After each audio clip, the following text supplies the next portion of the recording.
మెదక్ జిల్లా నిజాంపేట మండలం గత వారం రోజుల క్రితం కురిసిన భారీ వర్షాలకు నిజాంపేట మండలం నందిగామ గ్రామ శివారులో గల బ్రిడ్జ్ కృంగిపోయిన సంగతి తెలిసిందే. ఈ బ్రిడ్జ్ కుంగిపోవడంతో రామాయణంపేట నిజాంపేటకు రాకపోకలు నిలిచిపోయాయి.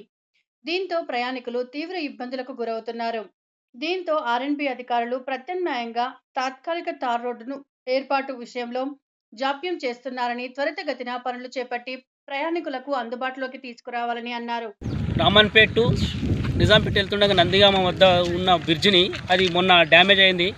కావున దయచేసి మన ఈ ఆర్ఎన్బి వ్యవస్థ వాళ్ళు తొందరగా దీనికి సైడ్ పొంటి తాత్కాలికంగా ఒక రోడ్డు నిర్మించి మరి దీని పని వెనువెంటనే చేస్తారేమో అని ఆశిస్తున్నాం. ఎందుకంటే ఇక్కడ చుట్టుపక్కల ప్రజలకు మరి ఇక్కడ రామన్పేట నుంచి సిద్దిపేట వెళ్ళే వాళ్ళకు కానీ చాలా ఇబ్బందులు కలుగుతున్నాయి. కాబట్టి ప్రజలను దృష్టిలో పెట్టుకొని మరి అధికారులు స్పందించి తొందరగా ఇది కంప్లీట్ చేస్తారని చెప్పేసి దీనికి మన జిల్లా కలెక్టర్ గారు మరి వాళ్ళందరూ కలిసి ప్రోత్సహించి తొందరగా కంప్లీట్ చేయాలని అందరినీ కోరుకుంటున్నాం.